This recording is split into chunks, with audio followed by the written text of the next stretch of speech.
তো আমরা আসলে যা দেখছি, যা হচ্ছে, এবং আমাদের এই সংসদের প্রতি জনগণের খুব আগ্রহ ছিল।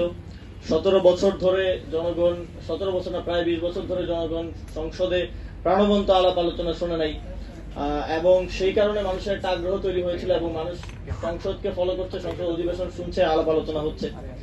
কিন্তু কার্যত 2/3 পাওয়ার ফলে এই সংসদ একটা অকার্যকর সংসদ হয়ে গেছে আর কি। তো সংসদে আমাদের প্রতিনিধিরা নিরীহ সংসদ সদস্যের মতো কথাই বলতে পারছেন, কিন্তু সেটার কোনো রিফ্লেকশন কিংবা সেটার কোনো বাস্তবায়ন আসলে এই সংসদের মধ্য থেকে জনগণের পক্ষে কোনো রায় আসা আদতে সম্ভব না।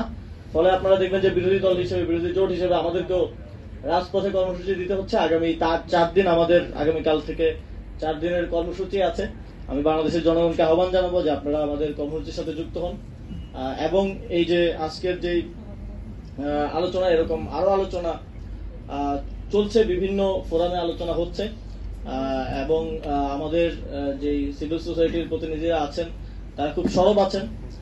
এবং জুলাই গণঅভ্যুত্থানের পরে বিএনপি যদি ভাবে যে তারা এই যা ইচ্ছা তাই করে পার পেয়ে যাবেন, সেটা সম্ভবত হবে না। কারণ আমি দেখছি যে যেভাবে খুব দ্রুত অধ্যাদেশগুলো বাতিলের ঘটনায় বাংলাদেশের সর্বস্তরের মানুষ, সিভিল সোসাইটির প্রতিনিধিরা সবাই কথা বলছেন এবং আওয়াজ তুলছেন, এটা বাংলাদেশের জন্য একটা ইতিবাচক পরিবর্তন বলে আমি মনে করি।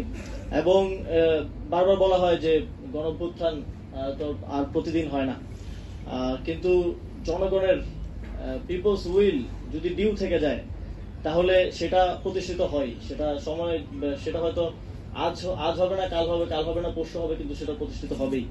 আমরা 69-এর গণঅভ্যুত্থান দেখেছি, কিন্তু 69-এর গণঅভ্যুত্থানে যে পিপলস উইল ছিল, 70-এর নির্বাচনে আমরা সেটার প্রতিফলন দেখেছি, কিন্তু সেটা বাস্তবায়ন না করার ফলে 71-এর মুক্তিযুদ্ধ আমাদেরকে দেখতে হয়েছে।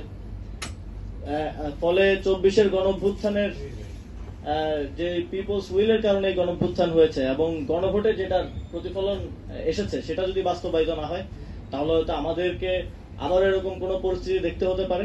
সেটার জন্য নট নেসেসারি যে রাজনৈতিক নেতৃত্বের প্রয়োজন হবে। আমরা দেখেছি জুলাই গণঅভ্যুত্থানে কোনো রাজনৈতিক নেতৃত্বের প্রয়োজন হয় নাই। মানুষের মধ্যে এখন অনেক বেশি সচেতনতা তৈরি হয়েছে